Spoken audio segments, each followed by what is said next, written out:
A day in my life as a content creator, Hana Dulce.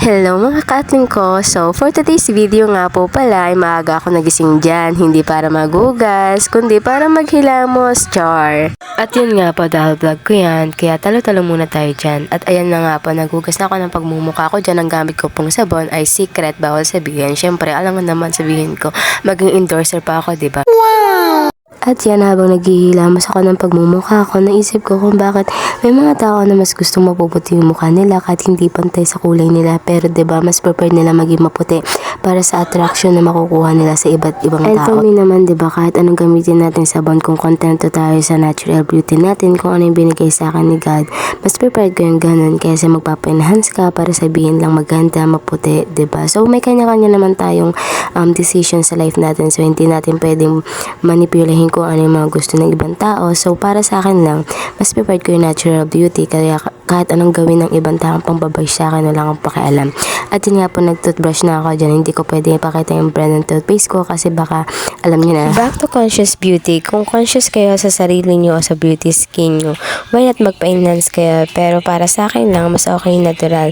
At yun nga lang, mayroon mga tao talaga nagsasabi ng mga negative, pero hindi naman positive the way na kung paano tayo i-judge ng iba't ibang tao. So, kung ano lang yung gusto natin sa buhay, so gawin lang natin.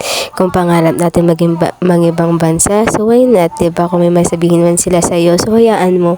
Kasi ganun talaga ang buhay ng tao. Meron talagang insecurity ang bawat isa sa atin. Pero, diba, masarap sa pakiramdam na natutupad mo yung pangarap mo dahil sa paghihirap mo.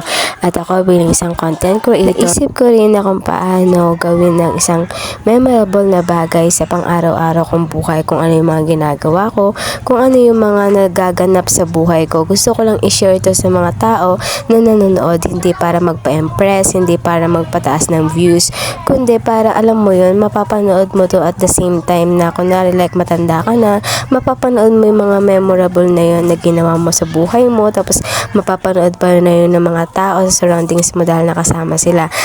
Sa madaling sabi, memorable talaga lahat. So, ayan nga po pala sila dyan, mga naglalaro mga bata na yung makukulit talaga yung mga pasawayan. So, magpapakilala sila sa inyo. Sa mga 90s na bakit? Ikaw din. Isa na lang. Ayan, isa na lang yung gawin natin mga 90s. Hello mga guys! Nakakuha na ako ng Ano dalawa. pangalan mo? Ayan yung itsura niya. Tintin. Ang cute. Ikaw. At syempre, ibibigay ko sa mga kasama ko to.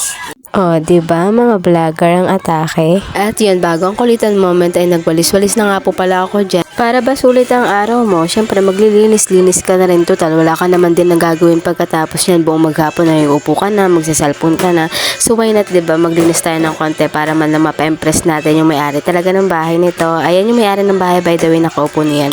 At yan, bago ang lahat, nagwalis na rin ako sa labas para bawas stress. Ayan, dahil nga masipag talaga tayo ngayon maglilinis dahil wala tayong pang vlog. Kaya ayan, laging binablog ko paglilinis talaga ng bahay na yan simula nung una pa lang. Ayan, tinan mo yung atake niya naman dyan, naka-short lang siya, kaya yung short na yan may kwento yan. Kaya naging ganyan ang itsura niya. At pagkatapos ko nga po pala magwalis sa labas, ayan, nagkape-kape na po ako, tumupo na ako dyan dahil maghapon na nga po pala ako, wala na po akong gagawin. Kaya ang sarap sa pakiramdaman na malinis ang kapaligiran. So hanggang dyan lang po guys, bye bye!